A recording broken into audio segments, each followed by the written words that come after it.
Next weekend at Augusta, it's the Masters. And with 50% off a Now Sports membership, you can catch every, and every. Watch all 4 days of the Masters live with 50% off a Now Sports membership for 3 months. It's your sport on your terms. Join in at nowtv.com. 18 plus, streamed via internet. Offer ends 2nd of May. Standard pricing after 3 months. Millions of despairing men, women, and little children, victims of a system that makes men torture and imprison innocent people. You cannot shake hands with a clenched fist. Produced by a nuclear exchange would be carried by wind and water and soil and seed to the far corners of the kingdom of God, the kingdom of heaven. It's one small step for man, one giant leap for mankind. We're not saying that planet Earth is coming to an end. We're saying that planet Earth is about to be refurbished, spaded under, and have another chance to serve as a garden for another civilization. Most of the people in here are just your reflections. They're your mistakes. 1776 will commence again if you try to take our firearms. 1 million of the planet's 8 million species are threatened. You are what you repeatedly do. Therefore, excellence ought to be a habit, not an act. Your lives and the credibility of the United Nations is at stake. Epstein didn't kill himself. The reason this is such an interesting time is not only because we're on the threshold of the end of this civilization. They're trying to take you out with bullshit. The experience of the past 2 years has proven beyond doubt that no nation can appease the Nazis. To those who can hear me, I say, do not despair. The misery that is now upon us is but the passing of greed, the bitterness of men who fear the way of human progress. The hate of men will pass, and dictators die, and the power they took from the people will return to the people. And so long as men die, liberty will never perish. In the language of the U.S. Department of Defense, these are unidentified aerial phenomena. Roswell's a very interesting place with a lot of people that would like to know what's going on. There is very compelling evidence that we may not be alone. This is the Garden of Doom.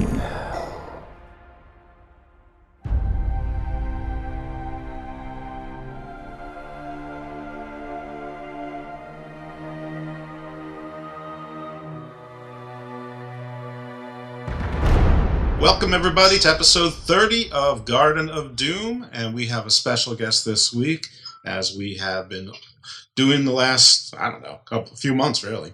And it's going to be a lot of fun. But before we get into that, I want to give you guys a little preview of things that are coming up. In 2 weeks, the reunion show with the former full-time co-host, now part-time co-host, but spiritual founder, Shaheen. He's going to be back, and in 2 weeks we're going to pick up on some of the cult stuff that we left off on. So if you miss Shaheen and you're not listening to Breaking the Apocalypse, or you want to hear more of a focused conversation on the things that we cover here in Garden of Doom rather than the sort of current events, pop culture stuff they do over there, you can put that on your calendar for 2 weeks from now. But you should listen to Breaking the Apocalypse also, and you should be a Patreon if you can. Support those guys. Next week, we're starting a very fun series, and by we, there's actually going to be a little panel of experts. It's actually 3 people, but next week it's only going to be 2 because one of them has an excuse. But we're going to start a retrospective series on the 1970s show Land of the Lost.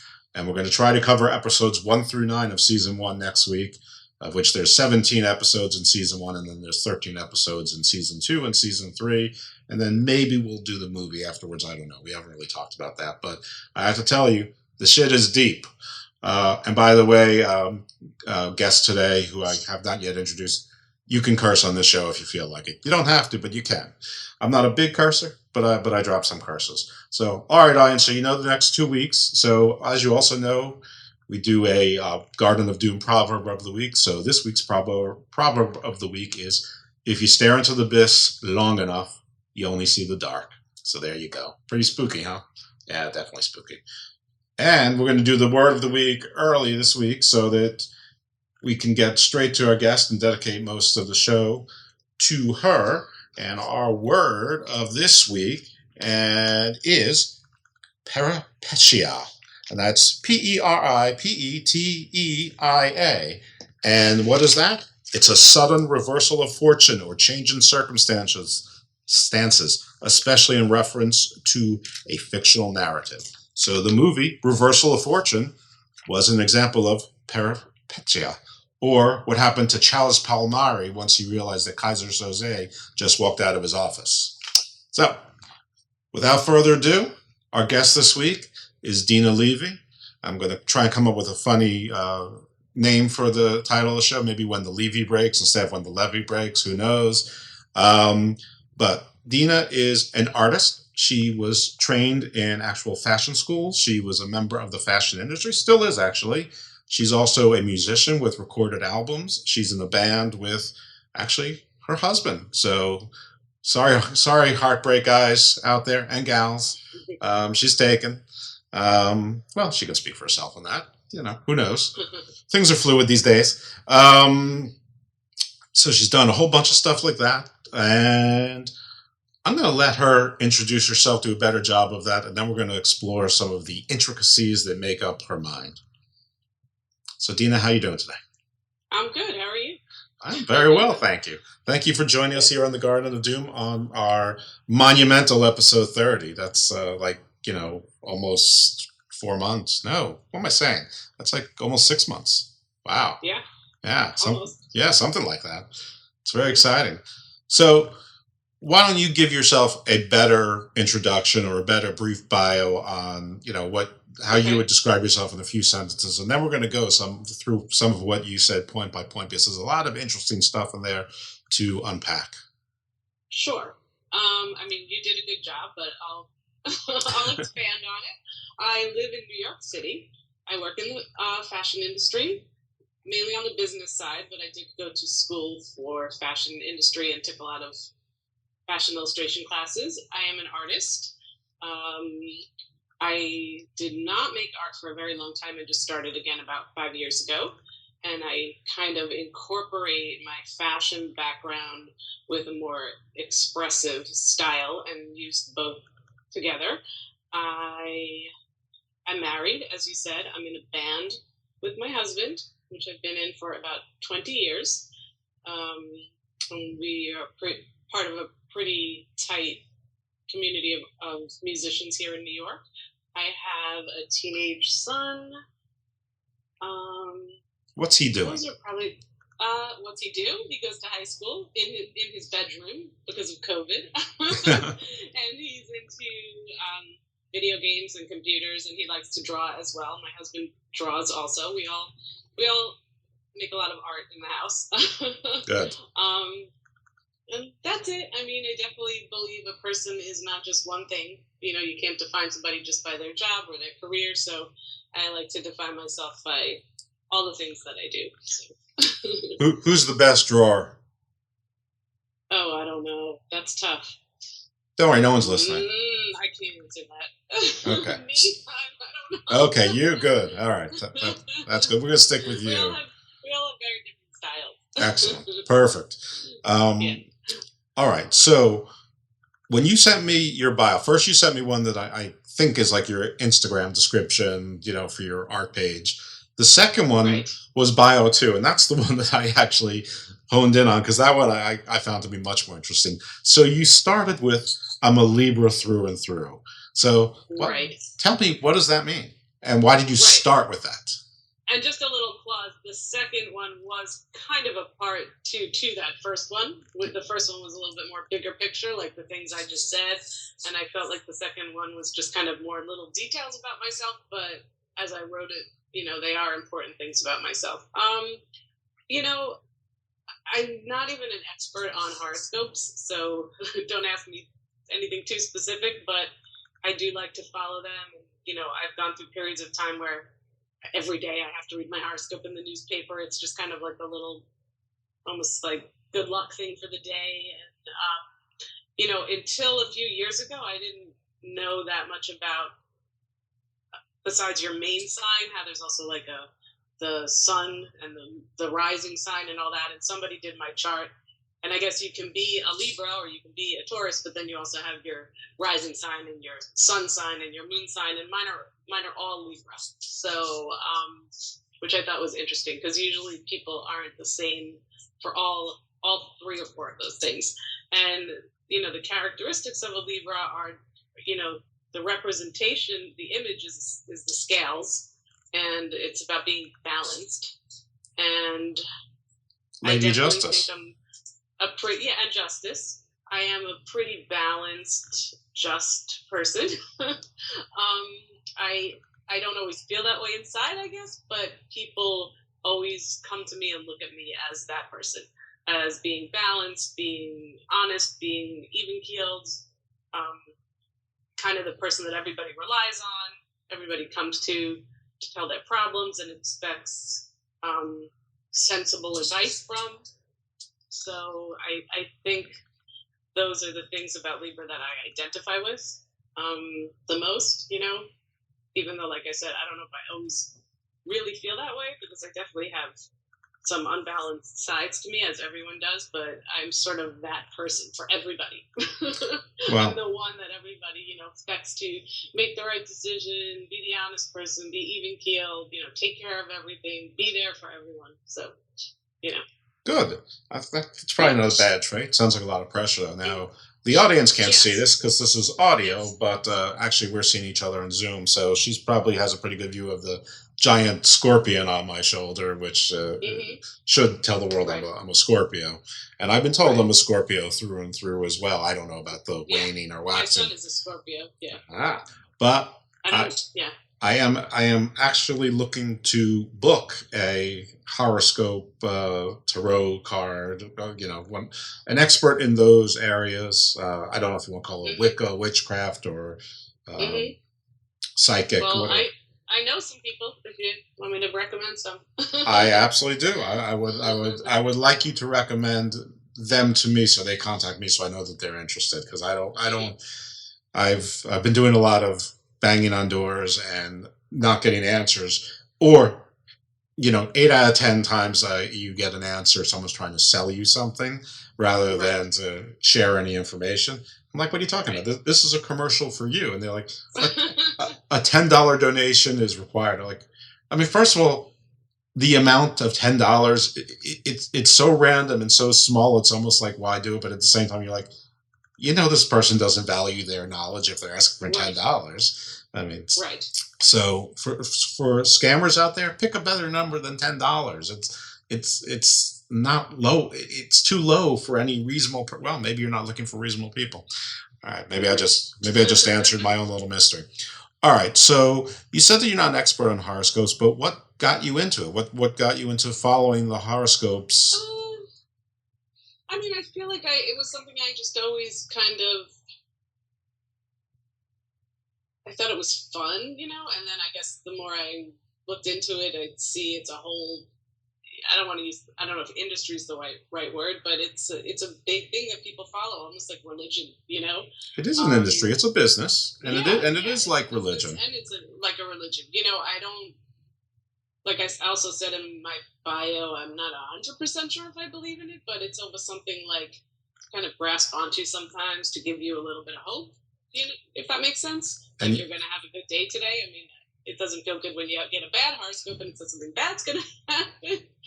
But, I don't know, sometimes it's just almost like reading a proverb or reading something that makes you, I don't know, comfortable. Think about, comfortable. I don't 100% believe that everything is determined for you.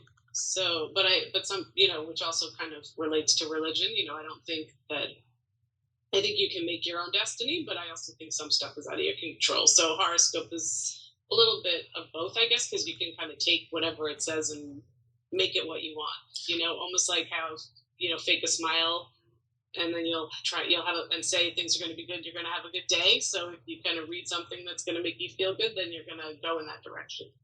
Well, they say that if you fake a smile, you release endorphins, and it actually makes you happy. So I don't know. I kind of feel like horoscopes are like that a little bit too.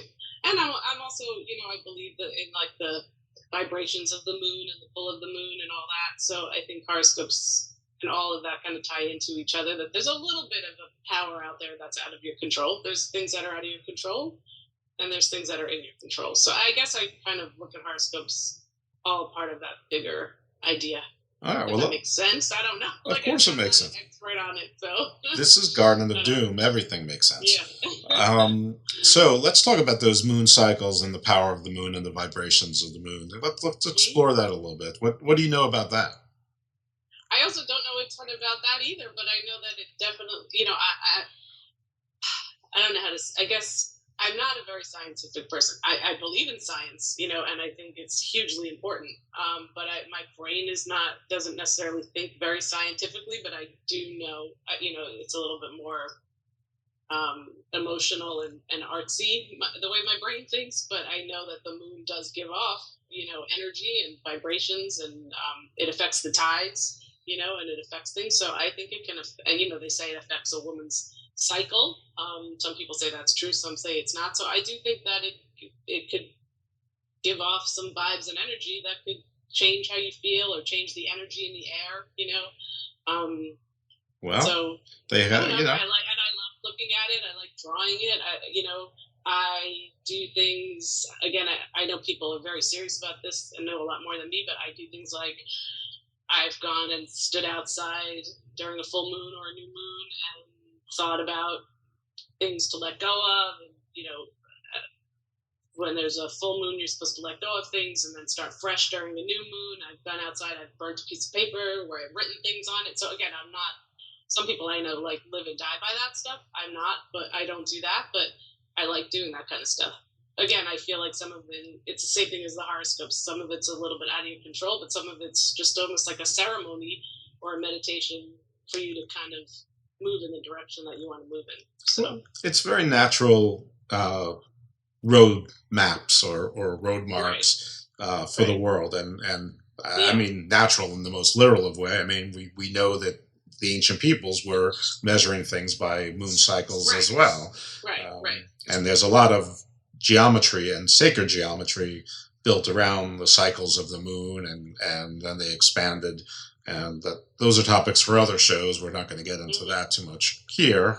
But there's a whole lot of that out there, as you said. Now, whenever you're around the full moon and staring at it, do you ever turn into a werewolf? No, I haven't yet. I gotta say, I'm a little disappointed. Although I do think they say it affects people's moods and makes them a little crazy, and that the energy and the vibe, like if you're having a rough day, it could be because it's a full moon. So I don't know. Maybe that's the metaphorical werewolf.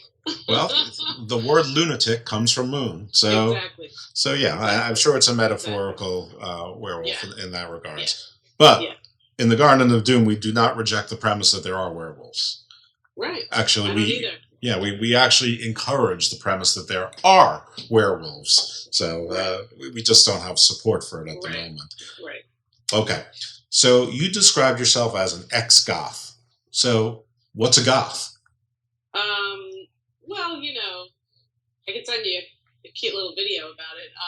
No, you can't because we're on audio now. Well, for later to watch. I mean, I guess it started in the late 70s. It started as a musical movement. It's been rehashed over the years in newer musical movements or clothing styles, but it started with a bunch of bands in the late 70s, early 80s in England that were making kind of post-punk, moody, dark music, and they dressed a certain way, and I was really into that, even though it was probably about 10 years after it started, but I was really into that first or second wave of it.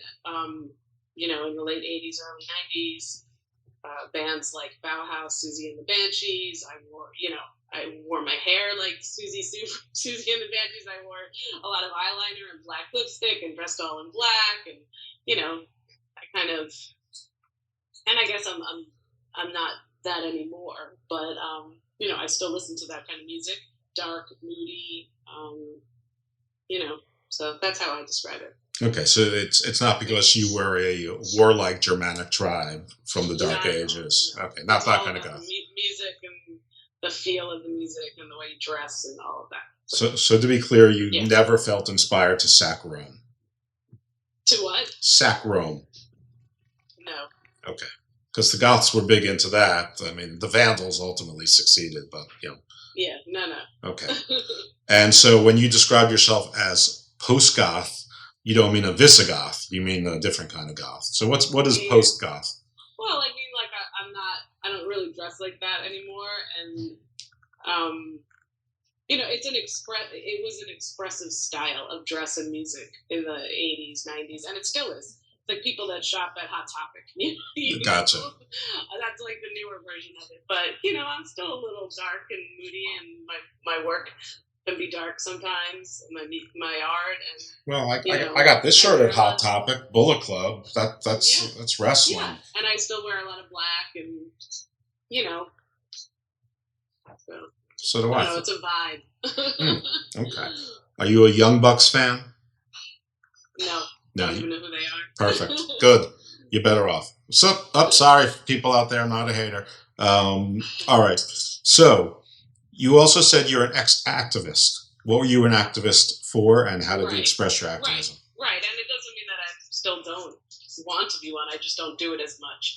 We're going to get to that. When I would say starting in college and then transitioning when I first moved to New York City, I was very involved in the women's rights movement for reproductive health, abortion rights, women's rights, during like the Reagan era, the Bush era. I would go to some First Bush. marches.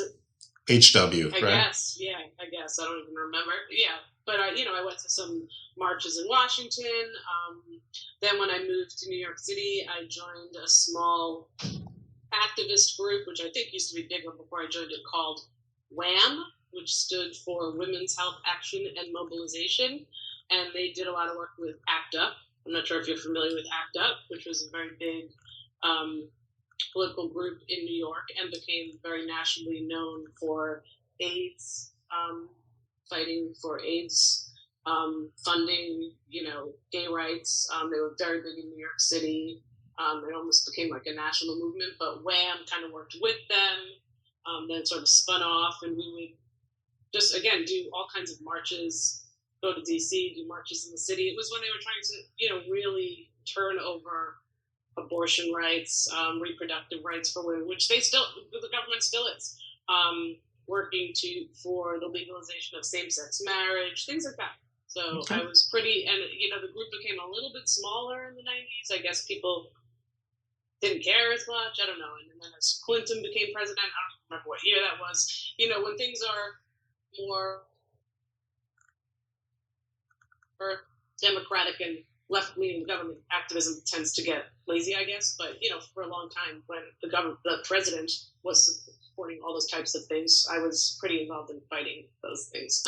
It's funny when you say that, because I don't know what your circles are, but a lot of my circles are much younger than myself, and through that I'm familiar with other wings, and Bill Clinton now is sort of seen as basically the same as Richard Nixon almost, as being right wing, when in the 90s it was, he was the young thing, he was the progressive. Right, exactly. Hillary was still the boogeyman, and she still is. Yeah, although, I actually saw her talk in Times Square, I believe when he was running for president, I don't know, about her national health care plan, and, I was inspired by it back then, and we still don't have a national health care plan, so, I'm definitely a left-leaning, socialist Democrat, so, and I probably even more so now because of, what's gone on over the last few years, also because of my son, who's very socialist, almost, communist, and he's taught me a lot, and, so I don't do it as much, although, I went out to some marches this spring during when Black Lives Matter movement got bigger again because of everything going on. So, I just don't do it as much, Sure. Age, being busy, working, raising a kid. Yes. So, Yeah, life gets in the way of things. Right. But it's all still very important to me, and, whether it's on a local level or a bigger level. And, I've always been involved in local things like my son's school and supporting local education. I always vote for local government. It's all important to me. So, There's nothing wrong with leaning into life. You don't, Yeah. I'm not going to say you only get one, but you only get one at a time. Let's put it that way. Right. You noted that you were a hardcore inclusive feminist. Now that is three words together that, I know what hardcore feminist is. I know what feminist is. I know what hardcore is. And I certainly know what inclusive is, but I've never seen those three words in that order before. I guess, I didn't specify what that meant, the inclusive part, and I don't know how familiar you are with the different feminist movements, but there is a pretty, I don't even know if it's big or not, there's a faction of feminism that doesn't include trans women as women. So there's a name for them, I forget. My son would know. Wasn't there first wave, second wave, third wave? First wave, second wave, third wave. I don't know what wave we're in now, but there are a lot of feminists that don't consider trans women and don't include them in what they believe to be feminism and the women's movement. And I don't believe in that, because I believe just because you were born in a certain body doesn't mean that that's what you are. So if you identify as a woman, you're a woman. People think, you didn't grow up maybe having a period or worrying about getting pregnant or whatever the things are. That doesn't mean you're not a woman. Okay. That's my opinion. And it's, not only my opinion, but, people exclude women because they weren't born with female biology, and I disagree with that. Yes, so that's what I meant. I'm very inclusive about people and what they are. Well, I also know that there's a wave of feminism that actually excludes men, and I guess they would consider trans in that. Exactly, and that's all part of it too. You can be a man, be a feminist. You don't have to be a man hater or exclude men. Feminism is an idea. It doesn't mean you're a woman necessarily. It means that you believe that everybody's equal, and women and men and everybody deserves to have access to their own health care, birth control, whatever freedoms for their body that they want, Yeah. So you can be a man and believe that too. Yes, of course. There's some feminists that are very, you're right, that don't include men, and I don't believe in that either. So yeah, I think that, I'm probably wrong or oversimplifying, but I think that's what third wave feminism is. It's all about. It was. It got a little like that. Yeah. There was also kind of a whole, and this was sort of when I was involved in it too. It sort of was splintering too. There was a lot of stuff going on about sex work. Feminist groups wanting to help sex workers, but also shaming them for it.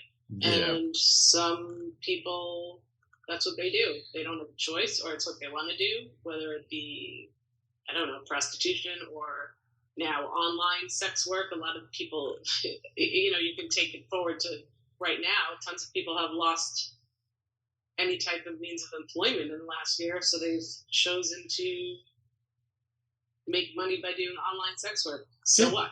You know what I mean? There's nothing wrong with it, but again, I'm jumping from the present to the past, but there was that third wave of feminism. There was some people that were, made it seem like that was a bad thing. Saying they want to help you if you're involved in sex work, but also make you feel bad about it. And right. It was almost like re-education camps. Right. Sort of. I don't really know nearly as much about this stuff as I say. Right, and I guess I'm diverging a little bit or whatever, but I basically know the first wave was about reproductive rights and equal pay and women in the workplace. But but I guess at some point, first wave never really abandoned. I guess that you could also be a mother and things like that. I have no idea what second wave was. I know third wave was a bit militant, and then and there was also the whole thing going on about being a parent too. Like there was a book called The Mommy Wars. Like how could you be a feminist and then stay home and be a parent?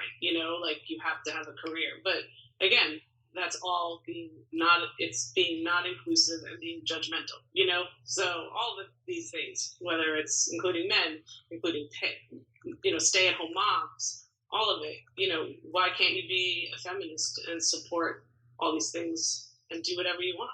Yeah. Why do you have to work? Why can't you be a parent, or why can't you choose not to be a parent? I don't know. I'm not into judgments. Yeah, no, I think that's a pretty nice way to be. Yeah. And it's hard because, we're both, middle-aged and heading towards the cusp of not exactly middle-aged. We're not there yet, but we can see it.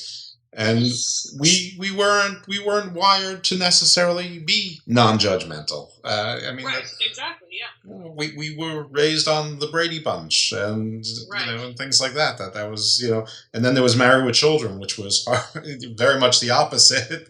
Right. I don't know. It's not that TV is what raises you, but but it influences you, yeah.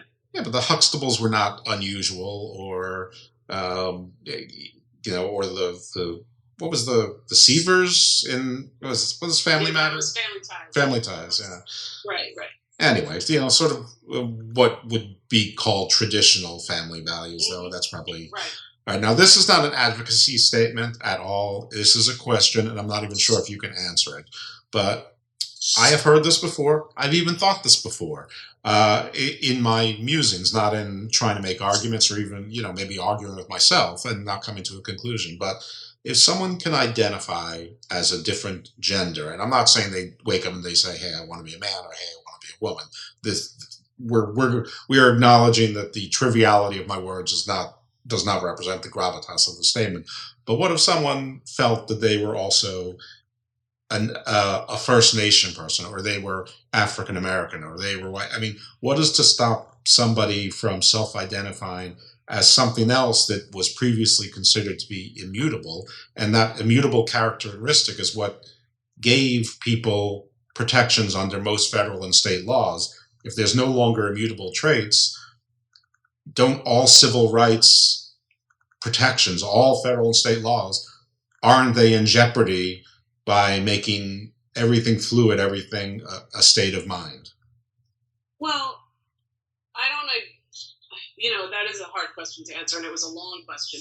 But I don't equivocate the two things, gender and, I guess, race or national, I don't know what the right word is, but because gender has to do, to me, with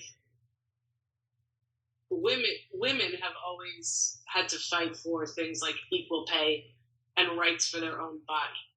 Well, so do African Americans. I mean, right. But you're right, they do.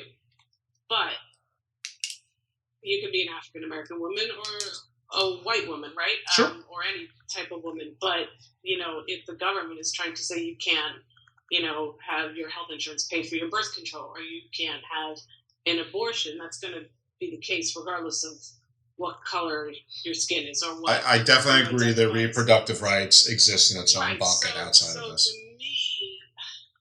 to me, I don't know enough about it, but I would say the Equal Rights Amendment, which I don't even think has still been passed after all these years, it hasn't. Other equality laws should cover everybody. So it shouldn't matter what gender you identify as. I don't know, right? I mean... Yeah, but I'm here to... right now it does. You know what I mean? So... But I'm here to tell you that almost every labor law practice that's out there has to do with characteristics that are... And the word is immutable. They're protected class. Exactly. It means it can't be changed. If you're a male or woman, if you're black or white, if you're... what if you change your gender to be a woman? Well, I mean, it shouldn't matter. You should get equal rights regardless, whether you're a man or a woman. Right now, no, that's not the case, though, right? Well, I don't know. Yeah, right, but you're right if you changed it from a man to a woman, but if you were a woman and you self-identified as a man, all of a sudden you're not in a protected class anymore. You have okay, but the bigger picture is if everybody was treated equal, it wouldn't matter. Oh, sure. Right? No. If there was a law that said that you cannot hire a woman for less than a man, it wouldn't matter whether you changed your gender or not. If there was a law that said it didn't matter what color your skin was, everybody has to get paid the same, it wouldn't matter. So does that make sense what I'm saying? So on the bigger picture, it makes sense, but the legal scheme... the law doesn't cover it, but it should. The laws were created because the reality of people with people were that certain peoples were being treated differently because of what they were. All I'm suggesting, and again, this is not advocacy. This is just straight objectivism. That if the laws were based to protect people who were different, if nobody's really different, because you could say that you've been this has been a multi-year struggle, and you finally realize that you are a different gender or a different race or a different this. I mean, it's not like religion. People can convert. You should be protected under that. That's what I think. But it undoes the protection. You could shift into and out of. So, I mean, now it's not that easy to shift into. I mean, I think New York State just passed some laws where you can actually change certain, your birth markers on certain ID, and it's going to be an option. I could be wrong. I read an article somewhere where you could identify. I know you've been able to identify like on your license, but in some other places as well. So once you change that, I don't think it's that easy to change it back. I know somebody who recently posted about how they're changing their gender marker to become a male, and it's not that easy.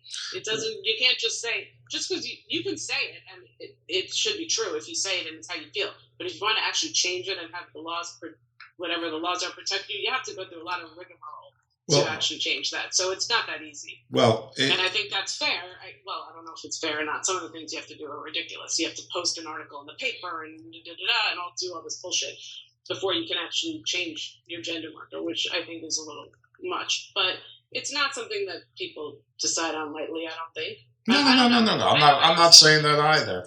I mean, yes, it'd be very convenient if one day I decided that I'm Native American so I can open a casino. I mean, that's a little bit transparent. But if I decided it and then 5 years later did it, that's different. But forget about that. I think that, because again, this is not an advocacy. I'm just saying things that I've heard and that I've thought and that I've seen argued. But I think that's why the T in trans, in LBQT, GT, right, is so important for equal rights because that covers that. I think that's why that needs to be protected under the law because that's because so if anybody's wondering, I assume you can't just decide that you want to be Native American and get whatever the law helps you with on that. I would assume you have to prove it. I don't know. Well, 5 years ago, you would have said the same thing about gender. Or 10 years ago, I don't know exactly. Maybe. So I'm just saying that the thing. But you do have to get something from your doctor saying it if you want to change it. I think. I don't know. Yeah, but again, I haven't done it, so I don't know. But you're right. I don't know the science behind it. I don't know if it's objective or subjective or whatever the case may be. I'm just saying that right now I think that's why the T. And maybe I don't even pretend to know what all the letters stand for, but I think that's why the T in law is so important right now because people see that kind of argument being made, and that's why the T is so important in the equal protection. Is it being protected? I don't know. I don't. Depends state to state. I don't know. I don't know. Do they have protections? I don't know. I don't either. This is actually something that I didn't even think we were going to get into, which is fine. Right. This show we wander into different areas, but but no, the truth is I don't know, and I'm not really that kind of lawyer, so that's not even the kind of law I know. And I think if anybody listened, they could tell I probably shouldn't be that kind of lawyer because I don't know enough about it. But I just find it interesting. But as we were talking, I figured that and for some people it's not interesting; it's terrifying. And I think if I was a trans person, I would find that terrifying, which is, again, why I think the T in the equal rights or proposed legislation is so important to be part of it. Okay, enough. We're going to move off of that because we're going to get into other controversial topics that probably we're both more knowledgeable about, especially you. But I wanted to get into a little bit, which hopefully is a little bit more trivial and maybe very short. But you talked about that you put yoga pretty high up there on your list of things that are important to you. So is it just that you like yoga for the meditative and exercise and physical part of it, or is it more the philosophies, and how deep into the philosophies do you go? No, it's the first part. I hate exercising, even though I know how good it is for you. And that's one type of exercise that I enjoy, physically and mentally. Good. It's good exercise. I mean, I'm sure I should be doing some more cardio too, and some more yoga than I do. But I find it mentally and physically nourishing, I guess, not to sound corny. So I'm not like deep into the spiritual part of it, although I like that part of it. You're not like an expert on the chakras and the Veda and the Krishnas and all that. No. I need one of those people too. If you can send someone my way. I do have someone. I have a friend who owns an amazing yoga studio in Brooklyn called Solid Gold Yogi, in a beautiful space in Brooklyn, and she is a great teacher and pretty knowledgeable. So I could ask her. Absolutely, yeah, and and she's a musician as well. So. That's cool. I'm definitely interested in the philosophies and the history and the I'll just call it mythology, for lack of a better word, behind yoga, or the religion, the theology behind it. Right.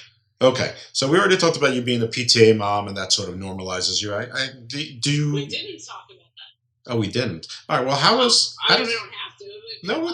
No, I do. I just mentioned it. I thought we did. I don't know. Maybe I had the. So being a PTA mom, I mean, is that to like normalize you? How do the other parents know what you're up to? I mean, not really. I think I started doing it at first. I was pretty involved in elementary school. I was the class parent all 6 years of elementary school, and involved in the PTA, separate from being a class parent.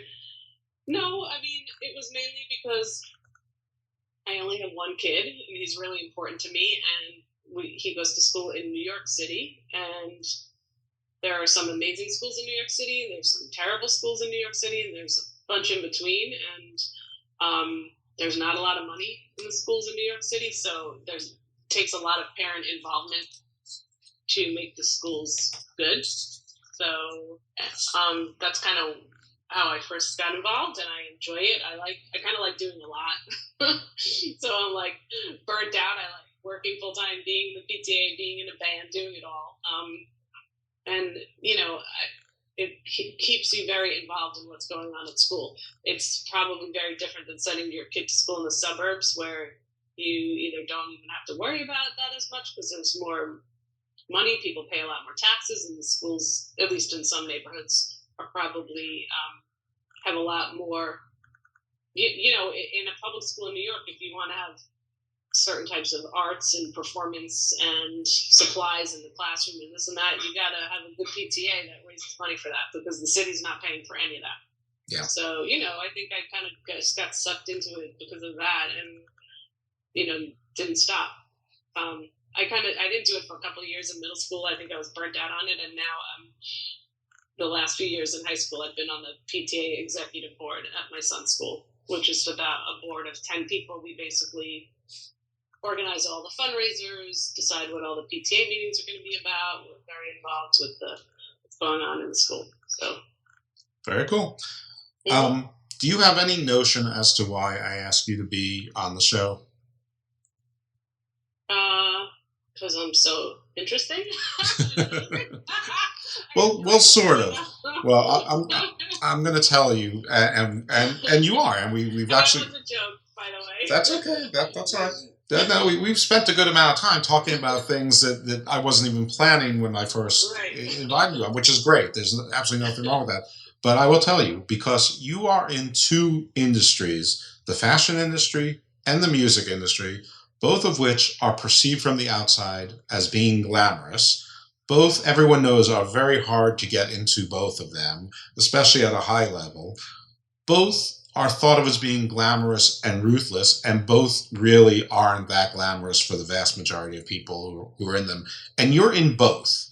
And I don't know if you're just a masochist, that you try to punish yourself, or that's you. but I don't care which one we go through first and second. You can pick, but I want to know, how did you pick to get into the fashion industry and the music industry, and how did you get there, and what's the difference between sort of like high fashion, mid fashion, low fashion? Why do people think it's glamorous? How do you become glamorous, or is it just like there's like 1% that's glamorous and everything else is dog eat dog? All right, I'll start with that. When I was a kid, I guess, and in high school, teenager, I don't know, I always loved to draw, which kind of goes to my art, I guess. But, I spent a lot of time, and I was really into clothes and expressing myself the way I dressed, though. I was always, for lack of a better word, a little bit of an oddball. I kind of followed whatever the trends were, but as you know, growing up on Long Island, maybe it was different being a boy. Again, not to, segregate the genders, but especially back then, it was about like what you wore, what pair of designer jeans you had. Again, that might not have been the case for the guys. Everybody had the same Sassoon jeans and the same mini skirt and the same hairstyle and the same, all of that. Yes. And some of it depended on if your family had the money to buy that stuff, or, I don't know. And my family didn't necessarily have the money to buy that stuff. Not that we were poor, but we were by far not wealthy.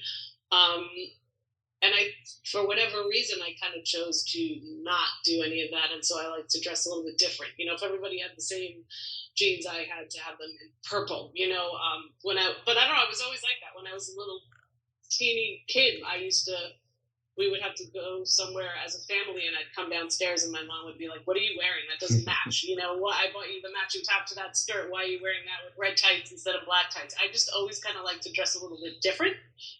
And combine that with, I spent a ton of time drawing, and basically I used to just buy like fashion magazines and draw pictures from them. And I always wanted to do that. So I decided I wanted to go to FIT and be in the fashion industry. I thought either a designer or a fashion illustrator. I ended up going to college upstate at Oneonta because they had a program with FIT where you could go to Oneonta for 3 years, and FIT, for those of you that don't live in New York, is Fashion Institute of Technology. They had a program where you spent 3 years at Oneonta and 1 year at FIT. So I decided to do that because I wanted to go away. FIT was about 30 miles in the city from where I grew up, and I'd have to live at home, and I didn't want to live at home. Sure. So I did that program, but at some point realized I really couldn't sew at all, and I was terrible at those types of classes, and decided to kind of do more of the business side of it to make a living, because also fashion illustration, as much as I love it, is not really an industry anymore. It's not 1950. If you want to, I don't know, advertise your clothes in a magazine, it's going to be a photograph, not an illustration. And I really love to draw. So I decided, I took a lot of drawing classes, you had to, but I decided to go into the business side of it. So I did that, and I just started working, I don't know, right out of school, and even in college, I did a few summer jobs in a showroom. And then I was an assistant buyer and a buyer for a little while, and then switched over to showroom sales and merchandising, and I did that for over 20 years. And I sort of fell into the moderate mainstream side of it, not high fashion. So I never worked in high fashion. It was like, the kind of clothes you buy at Macy's, Kohl's, Penny's. I mainly worked in the denim industry. It's very fun and exciting. It's also not glamorous and stressful, and it is a little cutthroat. And there's nice people, and there's also a lot of really not nice people. My husband always says, I'm the most ungarmento person in the garment industry. But I really liked it. I did it for a really long time. I actually work for a fabric company right now, which I've worked for the last few years. The last 2 years, which is a little bit more like home furnishings and events. and audiovisual companies, and I love it. It's actually not really the fashion industry. It's still fabric, but it's the first time literally since I was like 18 or 19 that I'm not working for a clothing company. And it's much less stressful, but it's fun, and I like it. Because the fashion industry, the biggest joke in the fashion industry is like, we're not saving babies. Everybody acts like literally it's the most important thing in the world. And it's super tense and stressful. And it's like, you're just making clothing. Like, really, who fucking cares? Yeah. and there's a lot of fashion lines out there. Yeah, a ton. And right now the industry's, it's very tough with COVID and everything. But I don't know. I did it for years, and I don't know. I just found it fun and exciting, and it was something I could make a living at. But I didn't really use my drawing or my art side of it, and for a long time I didn't do that. And just recently started to do that again, which I mentioned earlier. Oh yeah, we're going to get into that, but I want to get into your. I don't know, that's my long speech about my history of why I'm in the fashion industry. I don't know. That's fine. I just always, kind of liked I always expressed myself through the way I dressed. So I just always thought clothing was important. Again, it's not important to a certain extent, compared to other things in the world. But for me, it's an expression of who you are. We're not here to diminish your story. We're going to honor your story. We understand that you're not a firefighter or anything like that. That's all right. I went through a little crisis, like I think maybe my junior or senior year, where I was like, "Oh my God, why am I doing this? Why am I going to school for this? It's so stupid," And my mom was basically like, "Well, whatever you went to school for, just get a job and do it." Right. But it is what it is. So how does one? So if I'm to understand, you go to school for it. How do you get that first job? Is it just lucky? Is you just take whatever job you can get, or how does that happen? I had a summer job for a few summers in college through a family friend of my parents, whose daughter worked in a showroom, and it was actually much higher end, like very high end clothing company. Can you say the name? It was. I don't know if they're still around. It's called Alfred Sung, Sung. It was a Canadian company. They actually also own the chain of stores called Club Monaco, which I don't know if they're still around, but that's a pretty big chain of stores, kind of like Banana Republic. Mm-hmm. But they had a high-end clothing line called Alfred Sung and another label called Sung. They had a lot of perfumes. It was pretty high-end, pretty expensive. So I was like a receptionist there for a few summers. Then when I went to FIT, they have a job placement board or service, and that's how I got my first job as an assistant buyer for a chain of stores, which doesn't exist anymore. And it was sort of that moderate, like clothing for teenagers, budget price clothing, and that's sort of how I fell into that side of it, and then just stayed there.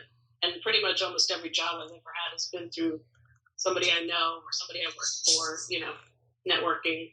So. Well, at a certain point, that's normal. I mean, you do it through connections. So it's not as glamorous as people think. No, but it is fun. Is it as ruthless? As people think? Yeah. And it could be hard work. There's a lot of schlepping big trunks, on airplanes to visit retailers all over the country. Working weekends, unpacking and merchandising the new line before Market Week. Although I'm sure plenty of people work weekends and travel, but sure, it's not that glamorous. No. Okay. And the music industry, how do you get into that? My husband is a musician and always has been, even in high school, playing guitar and writing songs. And he played by himself for a while in New York and a lot of bars and places. And he used to play at this place called the Sidewalk Cafe in the East Village, which is a really kind of, it's actually closed about 2 years ago, but it's a small venue that fostered a community of musicians and artists and a scene called the anti-folk scene, which is like kind of like folk punk, I guess, for lack of a better description. And it's a small community in New York, but there's also people in Berlin and France and all over that also know about the scene and play the same type of music or genre of music. And he played there by himself solo for a while, and he kind of got bored playing solo and wanted to have a band or do something else, and he asked me to start playing with him. So about 20 years ago at this point, I started playing with him, even though I had never played in a band before or played percussion before or sang, really, except maybe in chorus when we were kids. And he asked me to start doing it with him, so I did. And I started playing like found percussive instruments, like a bucket and a tin can. Like stomp. Like stomp or a street performer. Yeah, kind of. And I sing with him, and he writes most of the songs. I help sometimes. We've toured a little bit. We've played in Europe. We have musician friends all over the world. We've made a couple of albums that we either recorded ourselves or other musicians we know recorded them. We did a session on BBC at some point in the UK. We were asked to play there. So yeah, it's really fun. We're not famous at all. We barely make any money, but we have made some money over the years. Good. And almost all of our friends in New York we know through that scene. So. Well, why don't you say what the band's name is and some of the albums and where they can find your music if anyone wants to check some of it out? Yeah, the band is called Pre-War Yard Sale, and it's 2 words. So pre-war is one. Everybody makes pre-war 2 words. It's one, like a pre-war building or before the war. I think I made it 4 words. A lot of people do, even that know that it's not. So it's Pre-War Yard Sale. And I don't know if those of you out there are familiar with something called Bandcamp, which is a website where people release their own music. You can download it, stream it, listen to it for free, but I don't think you can download it for free. All of our albums are on there, so you could just search Pre-War Yard Sale Bandcamp, and it'll probably be the first thing that comes up. And we have, 3 or 4 full-length albums, a few EPs, a couple of videos on YouTube. So, yeah. Do you, anything like WAP or Blurred Lines? Wait, what does that mean? Sorry. Blurred Lines was like the song of the summer 5 years ago, and WAP was the song of the summer this year? Oh, I don't know. You're not hip like I am. I mean, you'd have to compare it mostly to, like, I think I told you, like, maybe the White Stripes meets Bob Dylan. I don't know. Yeah, no, I've heard a few of your songs, and actually we played one of them on the outro on one of the episodes, probably about 10 or 11 weeks ago, and it was called Weird, and I definitely heard White Stripes, for sure. But yeah, Bob Dylan, White Stripes. I think you also mentioned that the Velvet Underground was one of your influences as well. Both of us are very, very into and influenced by Lou Reed and the Velvet Underground, which is a little bit more, like the early stuff is a little bit more noisy, all over the place, a little psychedelic. So like rock jazz. No jazz. No, I don't mean jazz in the sense of jazz. I mean the jazz is sort of like deconstructed. Right. So yeah, it's been like a ton of fun. I mean, I used to get 2 weeks vacation because the fashion industry doesn't give you a lot of vacation. And I'd basically spend my 2 weeks vacation going to England or France and playing shows, touring with our friends who would maybe tour longer, and then we'd go for a week and come home, because we both had jobs. So, because we also had the kids. So, although we didn't when we first started the band, but a few years later we did. So we've always kind of had to work and balance being in a band. It's definitely a fun part of my life. You note here that you play the flute. Do you ever play the flute in any of the recorded music? Yes, I do. And I could send you a couple of those songs if you want. Not many, but yes. Sure, I like listening to music. A song, I'm trying to think. On our first album, which you can find on Bandcamp, which is 20 years old, but it's called Pre-War Yard Sale. It's kind of like our namesake song, and I think I play the flute on that, and a few other songs too. Yes, I do sometimes. You ever break into a little Jethro Tull in the middle of your songs? Not at all. It's it's much simpler. You ever think, are you going to do it now that I mentioned it and give me credit? No. Which part? Any of it? The break into the Jethro Tull, or what other part? Well, you couldn't give me credit if you don't do the first, you can't do the second. Yeah, true. Just don't steal my idea and don't give me credit. That's what I'm saying. Okay, good. Promise. All right. I just want credit. I just like attention. That's it. I don't need any money or anything. I just like attention. All right. So that's a fair point. I know a few. Yeah. Anti-folk. Actually, I would have thought that you were one of those, but you're not. Anti-folk scene. You mentioned a couple bands. So what are some bands that some of our hipper audience, more well-versed and more worldly than I, might have heard of that are sort of in your, I don't know, in your extended circle of existing bands? There's a couple that are well-known, but they're not, like, going to be top 40. So one would be a band called the Moldy Peaches, and one of the main artists from the Moldy Peaches is Kimya Dawson, and most of the songs on the Juno soundtrack are by Kimya Dawson or the Moldy Peaches, the movie Juno. Sure, people know Juno. Yeah, there's also a musician called Jeffrey Lewis, not the guy who has the TV show. There's like some... I know Jeff Lewis. Flipping Out. Yeah, not that. Totally different. But anyway, he's probably a little bit more underground, but if you're into kind of real indie music, you know him. Probably the most well-known person who I think you said you didn't know, but she is well-known, who doesn't play there anymore, but would be Regina Spektor. She's pretty big, and she does the intro song to Orange is the New Black. Oh, so okay. If you ever watch that show, the song at the beginning is her. I never missed an episode. Well, listen to the beginning. The Monster. Mm-hmm. Isn't that the name of the song? Or at least that's... I'm not sure. Yeah, it goes, the animals. The animals. Yeah. She's also had some songs on, like, a few other TV shows. I can't think right now. But I guess those are the probably three that I can think of. Well, that's a big one. That's going to pay rent for... That's what's going to pay rent for years to come. Yeah. Somewhere, anyway. Yeah. Maybe not in New York City, but, maybe like in, like, suburban Des Moines or something. Yeah. Big alternative jazz punk scene in suburban Des Moines. Never been. Me either. As a matter of fact, I've never been to urban Des Moines. Ditto. Yeah. And you said you did a studio session for the BBC? Yeah, there's a DJ whose name was John Peel, P-E-E-L. He died a few years ago, but he is probably one of the most famous DJs that's been on the BBC for music.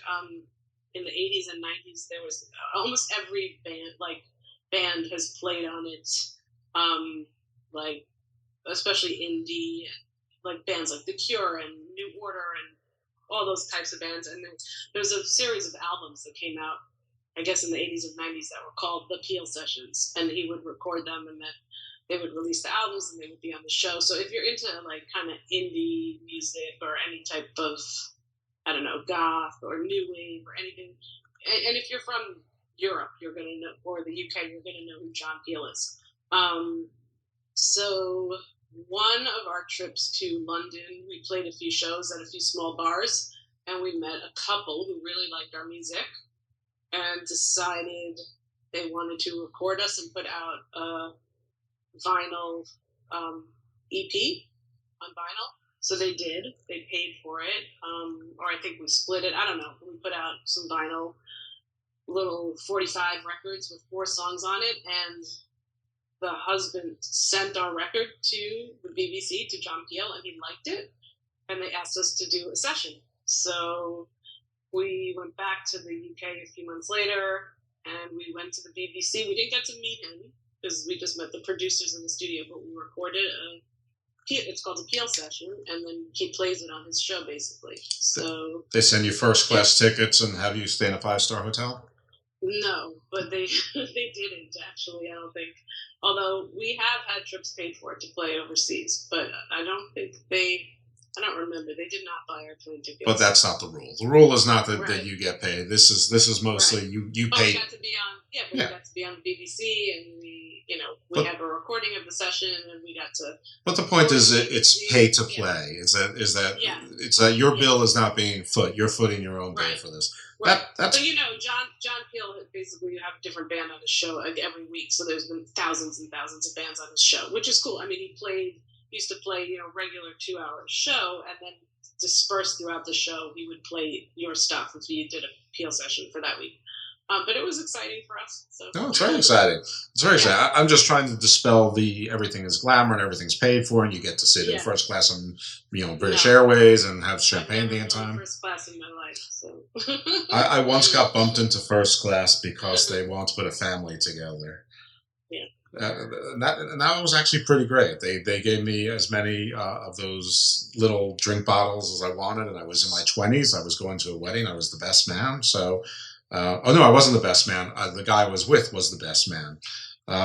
So we went together, and they bumped us into first class. As it turned out, the flight was a nightmare. Nobody cares, of course, but there was a giant lightning storm. We had an emergency landing in Pittsburgh, and they put us up in a hotel there. So they actually put us up. It actually turned into a first-class story, but only because of abject terror. All right, so let me ask you this. How do you get albums when you are a band that's on the come, not wildly popular, but you have a following? How do you get your band? How do you get your album put out other than self-financing it? It's not easy. I mean, the only one that we ever had done was that vinyl 45 because we happened to meet this couple that wanted to do it for us, and they were starting their own little label. But let me think. Like our friends that I mentioned before that are a little bit more well known, they're both, or they were at some point, on Rough Trade, which is a UK label but has a US division. I don't even know if they're both on it anymore because it's a small label, but they'll basically pay for your album and they'll pay to record you, they'll do all that, but you have to sell a certain amount to recoup the costs. And if you don't, then they don't make their money back and you don't make any money, and they'll either drop you or I don't know. I mean, I don't know how it works for big artists signed to big labels, but there's a budget. They'll say, we can give you $5,000 to record your album, or $20,000 or $50,000, but then you have to sell that much before you even make a penny. So obviously that's never happened with us. Right. So it's not exactly consignment, but it starts off small. Kind of. Yeah, kind of. And I know people that have done that and made no money or lost money, because you owe the label money. It's right. It's not glamorous from what I know of people that have had labels. So it's, we've never really gotten to that point, but I think it can be pretty complicated and not glamorous at all. I can tell you from the other side of things, I have seen some of the contracts for bands that people have heard of now, and their first contract is pretty terrible. I mean, and it's probably harder now, but you had to sell. You probably know more than me about that. Possibly. I don't know what I know, and I don't know that what I've been exposed to is standard. I mean, because, like for instance, I know that U2's first contract was so bad, but they got so big so early that they were able to get the contract renegotiated.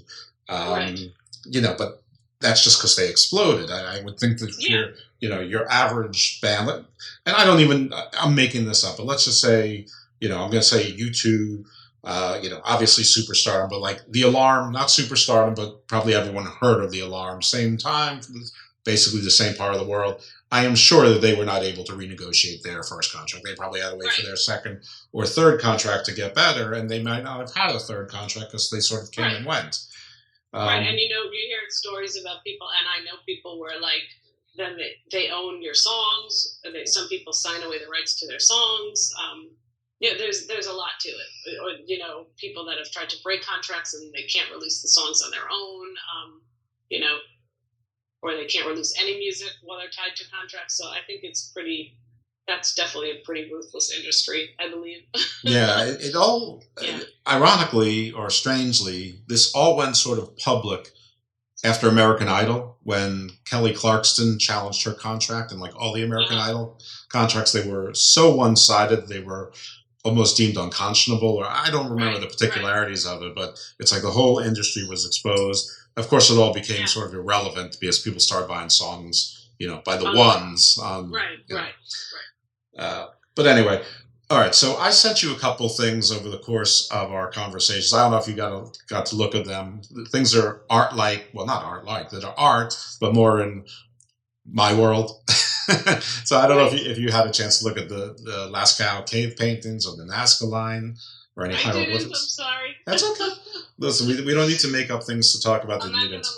That is fine because we have some other stuff that we're definitely going to talk about. I'm almost afraid to, but we're going to. You didn't look into the batteries, did you? No. Okay, sorry. that's okay. It's just I don't know. When I saw the painting of it, it reminded me of your style. I also sent you something where I saw someone did like fan art of the Scarlet Witch from Marvel. I can look right now. No. But that Scarlet Witch, it reminded me sort of your style, but it's very commercial. But I'm not sure if you're even interested in being that kind of artist. But I don't know. It was your style, and it's very popular right now, like Black Widow and Wonder Woman, right. and with your style is very. It's I don't know. It's you said Tim Burton, and you didn't really agree with it, but I think when they mean like the way Helena Bonham Carter often looks in the Tim Burton movies, like very 1800s Gothic, but modernized.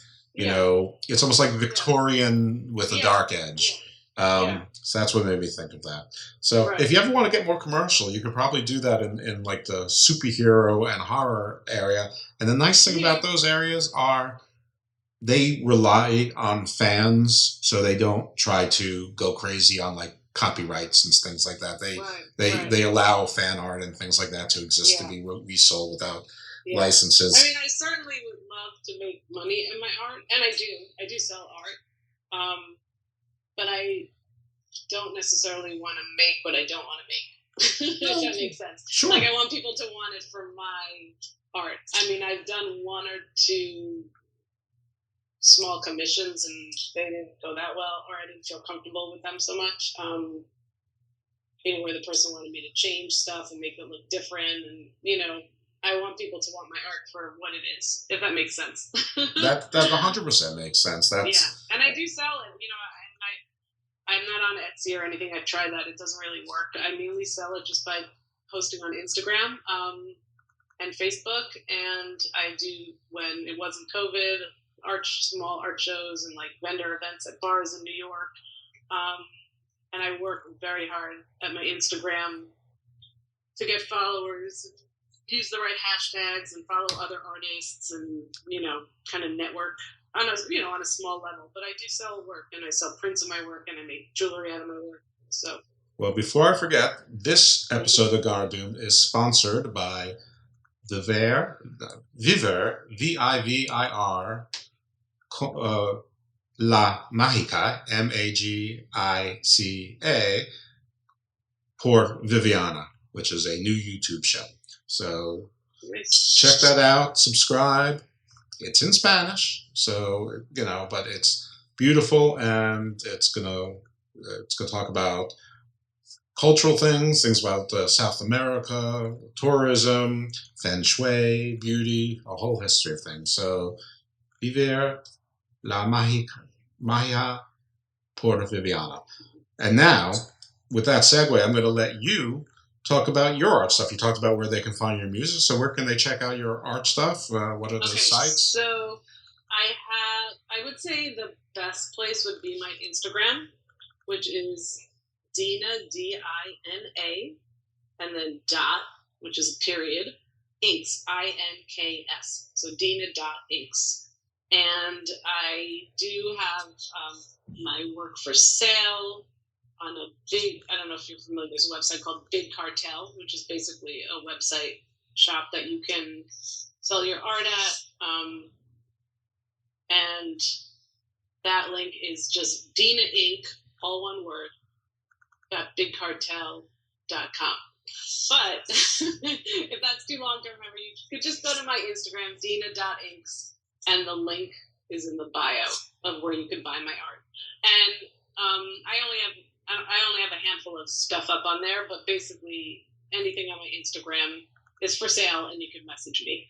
I make small sketches and watercolors, usually about 8 by 10 or 9 by 12. And then I also make some pendants out of my work as well. Very nice. Yeah, and they're figurative, but a little dark, like you said. A little bit of my fashion illustration background is reflective. Also, and very reasonably priced. I mean, I don't think there was anything that was 3 digits. No, which I don't know. I mean, maybe I'm underselling myself. It's hard to know what to sell your work for, but they're all on paper, and paper goes for less than canvas, and they're watercolors. So, the prints go for $18 to $25, and the paintings go from like $60 to $120. They're all small watercolor paintings. So, watercolor and gouache. Makes a great gift. Mm-hmm. All right, so now we're going to get into more serious stuff. Not that the stuff we talked about wasn't serious. People here who've been listening to the show know that we take everything seriously, but we have only gone into politics a few times when we felt it was necessary, or when a guest or, Shah or myself felt something was particularly important that we just couldn't avoid it. So I have a diehard New Yorker here, and self-described diehard New Yorker. Those are her words. And so I think right now we're recording, it is March 7th, 2021. So we're still in the heart of COVID. We hope that we're nearing the end of the tunnel. There's 3 vaccines approved, and cases generally are going down, but certain states are taking a different approach, and who knows, maybe time will prove them to be right, but it seems a little bit scary and maybe a little bit counterintuitive now. And I saw in the news today that in Idaho, there were parents with their kids burning masks for whatever reason. Idaho is one of the few states where cases are still going up. Apparently they're going up. They went up 8%, which may not sound like a lot, but where every place else has gone down basically 50%. That seems like a silly thing to burn masks. I mean, yes. Of all the things to be a wedge issue in this world, masks, such a strange thing for me. Well, don't you know it represents all of your freedom? And I'm being sarcastic when I do that. You're taking away your freedom by making you wear a mask. I just feel like the people who spend this much energy burning masks are the first people who would sue for malpractice if a surgeon dropped sweat in them while they were doing surgery, or a dental assistant did it while they were filling a cavity because the sweat was so disgusting that they were emotionally traumatized. Yeah. So anyway, that's not the serious stuff I was going to talk about, but I wanted to talk about how does it feel to be in one of the most densely populated cities in the world, certainly in our country, the United States, and it basically being empty, a ghost town. Like how does that affect your psyche? How do you navigate it? I mean, for a while, are you thrilled because you have the place to yourself, or is it just always like, this sucks, this is not my town? Well, I'll say that it's not as much of a ghost town as it was, at least in my personal experience. But when it's still emptier than it was, but there's people. I mean, I happen to live in a very quiet neighborhood up by Columbia University, so it's always pretty chill up here. But if I walk a few blocks up over to 125th Street, it's pretty busy. And I work in Midtown, and I have been working in person since May, part-time, almost full-time, starting in June. So I've been commuting to work. And Midtown for sure was a ghost town in the summer and the spring. It's not as much anymore, but it's still not. You used to get off the subway and walk down 7th Avenue to your job, and there's like throngs of people on the street. Now there's people on the street, but not throngs of people. But the last few weeks, it's getting a little busier. And over the summer, when outdoor dining was a thing, I went out a few times downtown, and it was pretty crowded downtown, the restaurants. But in general, yes, it's much emptier than it was. And there's some parts of it that I like and parts of it that I don't. I mean, I miss the energy of all the people, I'm almost used to it at this point, and I don't think about it. I just get on the train. I make sure, I'm not touching anything, and I walk to my office. What I miss more is the things that I can't do, which everybody misses, which to me are a big part of New York, is going to art shows. And I don't necessarily mean museums, because you can go to a museum now. Not that I've done it much.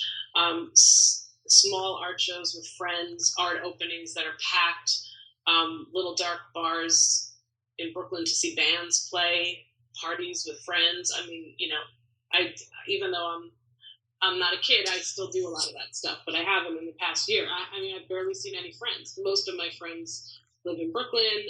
It's been freezing, so it's not like we could sit outside too much. I miss being around people, and I miss the art and the culture and the music, which are all the things I love. A lot of the things I love about New York. I could live anywhere if I'm just going to commute to work and go home every night. Right. What about like a year ago? Like, how did it feel when the city first shut down? Terrifying. I mean, at first nobody left the house, which I'm sure it was like that everywhere. And we would go for walks in our neighborhood just to do something, and then barely meet anybody out. I live like kind of right in the heart of Columbia territory, a few blocks above Columbia, but they have buildings everywhere. By where I live, schools shut down and probably everybody left, so there was nobody here. It was scary and weird. It was very strange. I mean, I'm sure it was strange for everybody, regardless of where you live. But the first time I went to work, I went into my office a couple of times in May, and I took a bus because I was scared to take the subway, which to me was just absurd in itself. I'd been taking the subway every day since I was like 20 or 21. And it didn't, I would never take the bus to work. It would take me an hour and a half from where I live. But it didn't take that long because there were no cars on the street. I decided to get off about 20 blocks before my office and walk. And I walked through Times Square, and there was literally like 2 people in Times Square. And I'm sure everyone's either been to Times Square or seen pictures of Times Square before COVID. So, it was just surreal is the word for it. Yeah. I'm sure everybody has heard this already, but No, but I asked because you're in a very congested, highly densely populated city that's on a small island that has 8 million people that live on it, but every day around the same amount of people come in between commuters and tourists. Yeah. So it's crazy. So it's definitely it's different than if the planes are empty. And not airplanes. I mean, like the plain states, like Right. I'm sure there are some places in cities like Wichita and Lincoln and whatever that are, pretty busy. But for the most part, an empty town might not be that unusual. Right. It was definitely very strange and surreal. And again, like everybody else, I'm kind of used to the new reality of whatever your reality is. But it's sad, but I also don't think the city is dead. You could read a million articles and read different spins on things, but I'm reading articles about young people wanting to move here because it's cheaper now. A lot of people left. Maybe it will bring back more young artists and musicians and, hungry young people, and I don't know, I almost feel like it'll have a renaissance. There'll be a new resurgence, when things get better, if and when things get better. Exactly. That's what I'm hoping, so. What are your thoughts on de Blasio? I don't like him that much. I mean, I feel like, I think he's really wishy-washy, I don't think he has an easy job. I don't think anybody that has to run the city has an easy job. And then add this past year to it, it's, brutal. I don't envy him, but, he volunteered for it. Spent a lot of money to get that job. Yeah, I don't love him. I mean, I feel like he hasn't done... I think that in general, the city reflects a lot of the things that I believe the city should reflect, and that's why I live here. A lot of our laws and, policies and, for equality and immigration and, gun laws and all of that, from a state level and a city level. But I think he's really wishy-washy and, I don't know. His wife supposedly, I don't even know the details, was running some organization for mental health for the last 8 years, but has done nothing about it, like until all of a sudden, now that everybody's living on the streets and they're concerned about people's mental health. Like, I don't know what they're doing. Yeah, I don't know. he was very unpopular, and for whatever reason decided that he should run for president, even though less than something like 6% of New Yorkers felt that he should run for president. And it wasn't because they loved him as mayor and they didn't want to let him go. I don't know. Right. Just seems like a guy who's sort of not aware and is a bit tone deaf. So he's definitely tone deaf. Yeah. So what do you think of the newest New Yorker who's entering the mix, Andrew Yang? Yeah, I mean, I kind of liked some of the things he had to say when he was running for president. He only had one thing to say. What? He only had one thing to say. He's going to give everyone $1,000 a month. Right. Which is appeal. I mean, there's a certain appeal to it. I don't know where it's coming from. Yeah, and I don't know. I mean, I haven't really paid that much attention to him because I'm not planning on voting for him. I mean, he also said math is good, and he smiled a lot and didn't wear a tie. Right, and he made the one comment he made that was all over the news since deciding to run for mayor, which I really haven't followed what he's saying except for this one comment, is when he said he's not living in New York right now. And people asked him why. He said, "Well, could you imagine having to raise your kid and send him to school online, being all stuck at home during a pandemic in a little apartment?"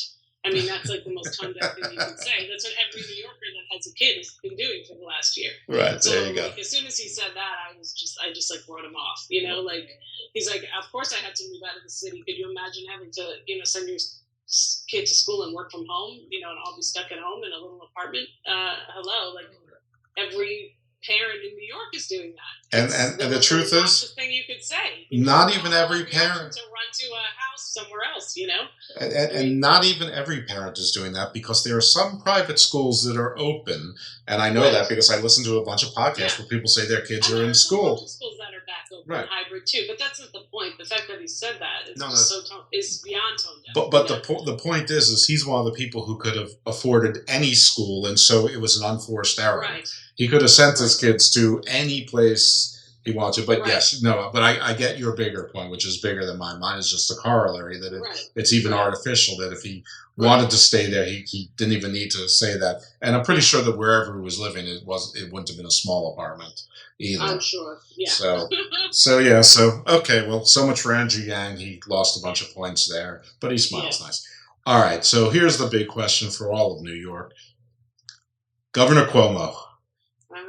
I have a little bromance with his brother, so I'm biased. But Governor Cuomo, he sort of came to fame lately. I mean, he was Mario Cuomo is a legendary figure in New York Democratic politics and New York politics, period. But he came to fame as sort of being the anti-Trump, during the early days of COVID being a nationally recognized story. So he'd have his daily press conferences. Now, I thought after 3 days, it got excessive. Like, why are we listening to the governor of New York? There's 50 states and the District of Columbia, blah, blah, blah. Right. But anyway, sort of hailed as the hero. He wrote a book, sort of doing a victory lap, almost like his mission accomplished banner on the aircraft carrier. Then there were always sort of whispers, but a lot of it seemed like, conspiracy corners. States make money by people dying. They don't make money by treating people. And, I don't know all about that. Obviously, what I do know is that most of the states, they didn't get any federal help. So I don't know who they're making money from. In any event, there were scandals about, not letting people leave nursing homes and then putting people in nursing homes instead of hospitals, which probably caused additional deaths, or almost certainly did, and then misrepresenting the numbers. And he said, well, we always reported the deaths, just not where they occurred, or blah, blah, blah. And then we have the, one after another stories of various degrees of sexual harassment and inappropriateness. Now, we have to say allegedly. Well, we don't have to. Nobody cares what we say on this show. But just to be safe, we have to say allegedly. Nothing's been proven, but, you had a rather senior person with his administration, then a younger person who had I think, a pretty important sounding position. And now then a third person came out as well. At the same, and then there were stories about him being a bully. There was a state senator or a city councilman who came out and said that he basically berated him in front of his entire family. And on the other side of things, he's been a fairly effective governor in he got a bridge built that needed to be built. He's had a lot of infrastructure done. So you're actually on the ground there. You're in New York. So taking all that into consideration, plus things that you know probably much better than I do, what are your thoughts, and you representing all of your corner of New York, or just yourself? What are your thoughts on Cuomo?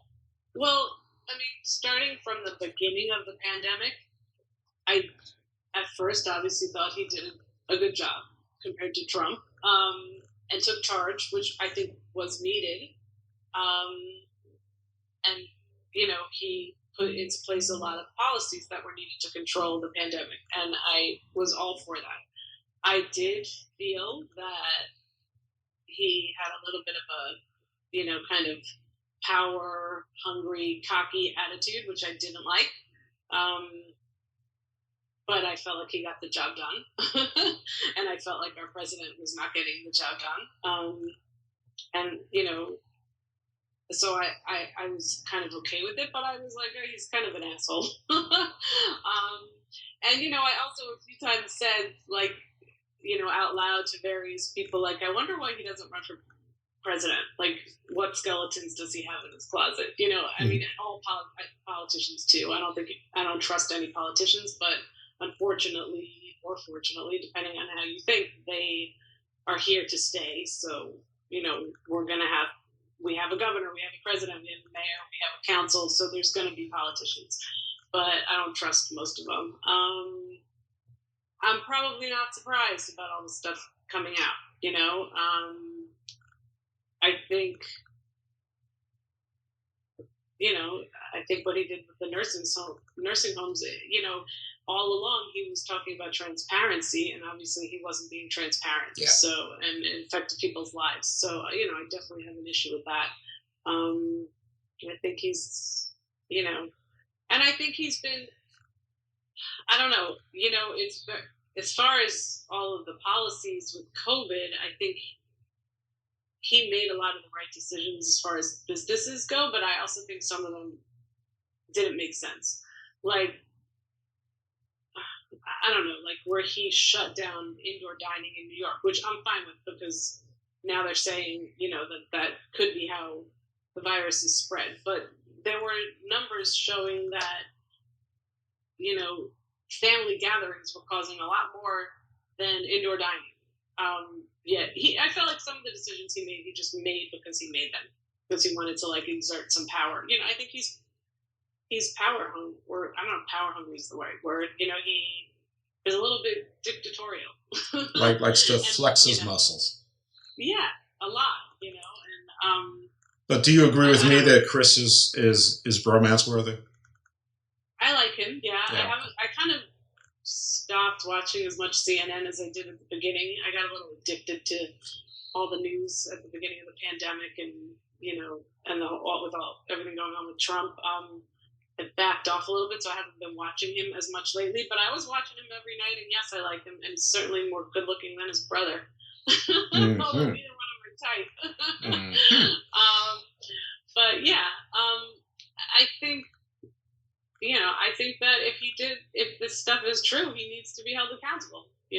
I think all politicians have some skeletons in their closet or some corruption, but hold his feet to the fire. I also do think, like you said, he's been a good governor in a lot of ways.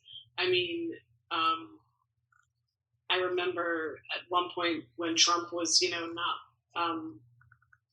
One of his immigrant policies, I don't even remember which one it was, and Cuomo basically said, like, this is New York, we're not going to stop letting immigrants in, we don't believe in that. He's very, I believe in a lot of the things that he's put into place, the things that I believe about New York as a state and as a city. Not that he runs the city, why I live here is because it is a city of, more than other parts of the country, equality, we support our immigrants. You know, very LGBTQIA friendly. It's very racially and economically diverse. Certainly still has a lot of problems, but you know, I think he has supported a lot of those ideas, but I'm not okay with what's going on right now. So, you know. Last political figure in New York I'm going to ask you about, and I'm going to ask you just I think it's a simple question. AOC, important leader with strong political voice, or important figurehead, but mostly empty suit? I don't know. I think she's pretty important. I mean, I don't know the details, but I mean, I saw she raised a ton of money for what was going on in Texas a few weeks ago, and she's not even, you know, in Texas. No, she's not. So, I don't know if you saw that. I did. And I mean, she's polarizing because she's outspoken and she's young, she's a woman, you know, she's polarizing, and she's very, you know, socialist in her leanings. I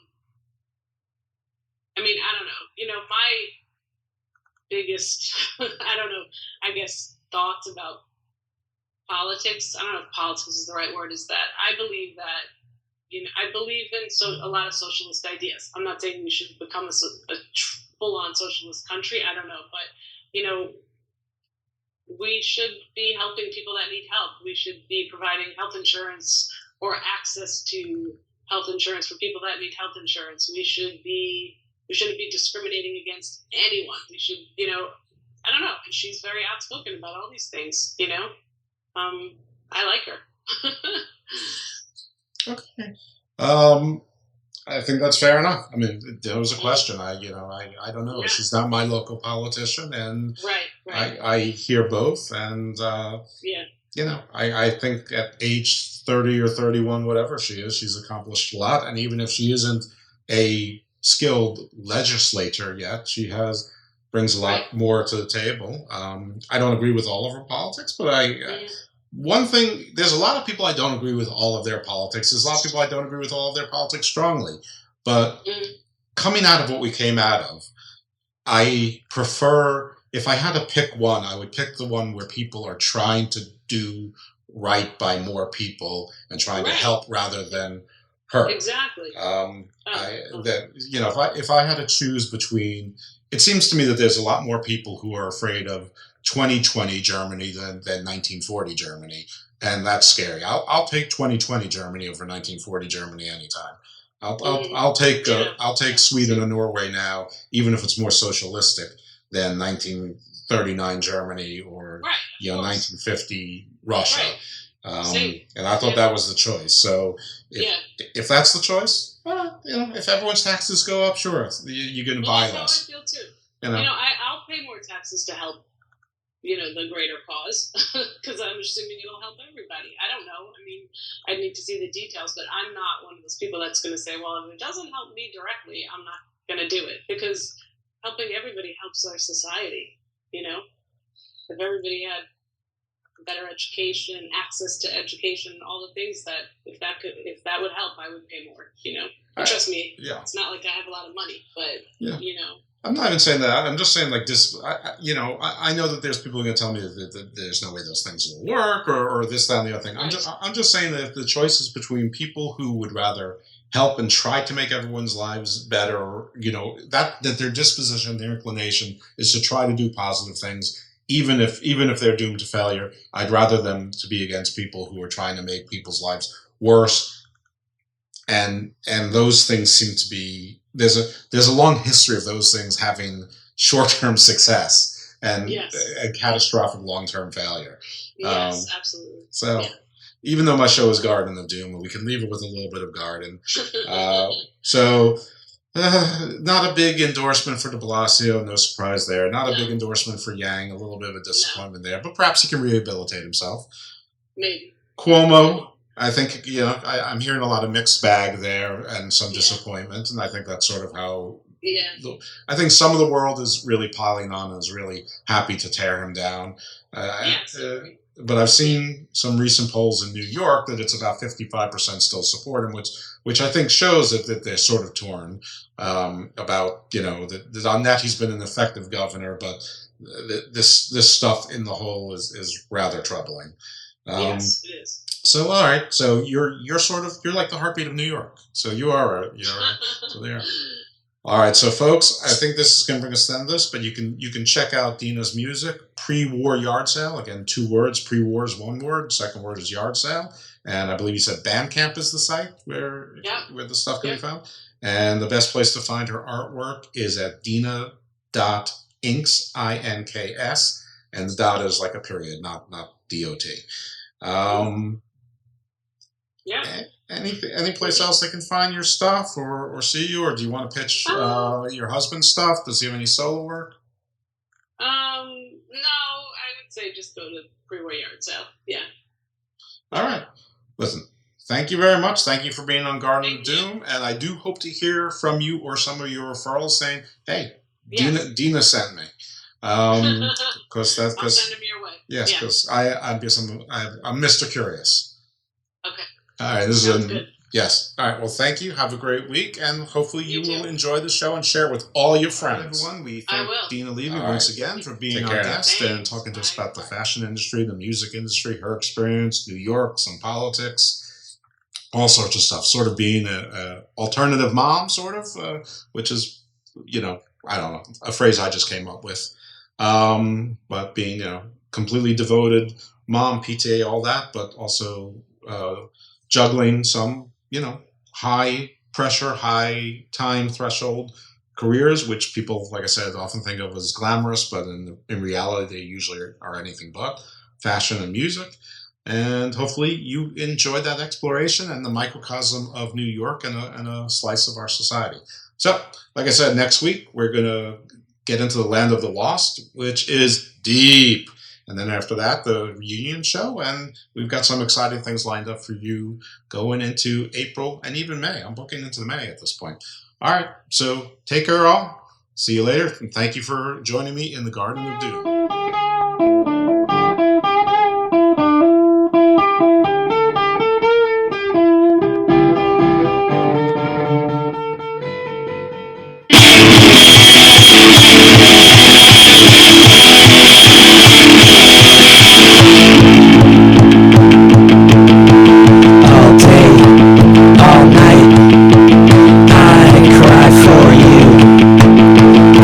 Sigh for you.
Easter, we've got great offers across the store at your local SuperValu, like SuperValu Fresh Irish Lamb Leg, now save 33%. SuperValu Fresh Cod Fillets, now save 33%. Nestle After 8 carton 300 gram, now half price. And Vacaras Remy Fairbrau wine, now just €12. SuperValu, believe in low prices. Enjoy alcohol responsibly.